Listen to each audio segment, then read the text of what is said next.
Good morning friends. Previous video में हमने NCERT 2005 का पूरा जो कॉन्सेप्ट था वो क्लियर कर लिया था। अब हमें क्वेश्चन आंसर करने हैं। So without wasting a time let's start. Question number 1 is NCERT 2005 के अनुसार शिक्षक की भूमिका डैश होती है, यानी हमें बताना है शिक्षक की भूमिका कैसी है। तो ऑप्शन देख लीजिए, नेता की भूमिका है, मूल्यांकनकर्ता की है, सुविधादाता की है, या इन सभी की है। सो आंसर इज सुविधादाता। चलिए नेक्स्ट देखते हैं। एनसीईआरटी 2005 के अनुसार छात्रों के लिए भौतिक रूप से असुविधा पैदा करने वाला साधारण अंश है, यानी कि भौतिक रूप से, ध्यान रखिएगा क्वेश्चन को पहले अच्छे से पढ़िए, भौतिक रूप से असुविधा पैदा करने वाला, जो असुविधा पैदा करता है। चलिए ऑप्शन देख लेते हैं। रक्षा करने वाले पाठशाला के कर्मचारी। अरे ये कैसी बात है भैया, रक्षा करने वाले कर्मचारी कैसे उसके असुविधा करेंगे? बिल्कुल गलत है। समीप में के पाठशाला, अगर पाठशाला समीप होगी, स्कूल पास होगा, तो बच्चे को क्या परेशानी होगी? नहीं, बिल्कुल गलत है। सुविधाजनक शौचालय, अगर बच्चा को शौचालय अच्छा मिलेगा तो ये क्या गलत होगा उसके लिए? नहीं, बिल्कुल गलत। सो अधिक वजन की थैलियाँ, ये आपका बिल्कुल सही है। चलिए नेक्स्ट क्वेश्चन देखते हैं। कौन सी भाषा के संबंध में एनसीईआरटी की अनुशंसा नहीं है, यानी कि इनमें से कौन सी भाषा है जिसके बारे में एनसीईआरटी ने नहीं बताया। ठीक है, 3 भाषा सूत्र बताया था, त्रिभाषा सूत्र के बारे में, अंग्रेजी में प्राथमिक शिक्षा, अर्थात जो प्राथमिक शिक्षा दी जाए बच्चे को उसका बेस क्या होना चाहिए? अंग्रेजी में, यानी अंग्रेजी में ही पढ़ाया जाना चाहिए बच्चे को। चलिए नेक्स्ट देखते हैं। भाषा दक्षता आधारित प्रदर्शन, यानी कि बच्चे को दक्षता आधारित प्रदर्शन भाषा के आधार पर हो। चलिए नेक्स्ट देखते हैं। बहुभाषी शिक्षा, नहीं, बहुभाषी शिक्षा था और ये भी था। अंग्रेजी में प्राथमिक शिक्षा नहीं होना चाहिए बच्चे को। अगर हम अंग्रेजी में प्राथमिक शिक्षा देंगे तो कैसे करेगा? उसकी मदर टंग अलग है ना। चलिए नेक्स्ट देखते हैं।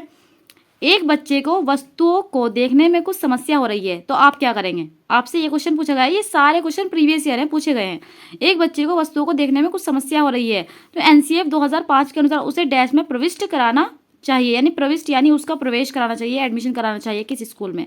मुक्त विद्यालय में, विशेष विद्यालय में, समावेशी विद्यालय में, एकीकृत विद्यालय में।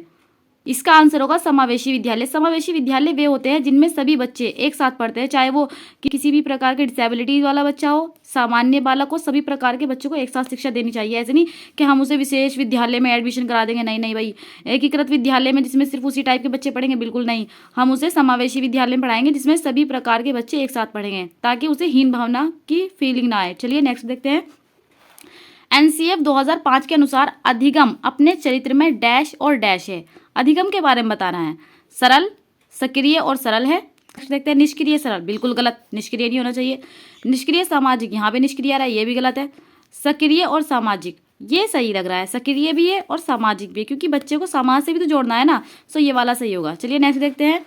एनसीईआरटी का केंद्र बिंदु नहीं है, यानी कि जो केंद्र बिंदु पूछा गया कौन सा नहीं है, ये ध्यान रखिए, नहीं पूछा गया। ठीक है, कुछ ऑप्शन है। बाल केंद्रित दृष्टिकोण विकसित करना, हाँ भाई, बाल केंद्रित दृष्टिकोण विकसित करना है, ये सही है। बोझ के बिना शिक्षा, बिल्कुल सही, बोझ के बिना शिक्षा देनी है हमें बच्चे को। आत्मनिर्भरता का विकास, हाँ बिल्कुल, बच्चे को आत्मनिर्भर बनाना है हमें। संज्ञानात्मक स्थिरता, स्थिरता ये निगेटिव फीलिंग नहीं दे रहा, स्थिरता, बच्चे को स्थिर करना है हमें, और वो भी संज्ञान में, ये है। नहीं वाला पूछा गया ना, तो ये वाला सही होगा। चलिए नेक्स्ट देखते हैं। एनसीईआरटी 2005 मुख्यतः डैश पर आधारित है, व्यवहारवाद पर, संज्ञानात्मकवाद पर, या फिर मानवतावाद या संरचनावाद। आपने व्यवहारवाद, संज्ञानात्मकवाद, मानवतावाद, ये सारी चीज़ें आपने पढ़ी होंगी।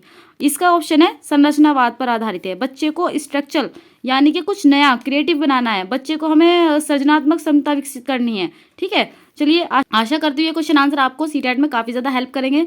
अगर आपको वीडियो अच्छी लगी हो तो लाइक, शेयर, सब्सक्राइब करना ना भूलें। Thanks for keep watching. Okay, take care, bye bye.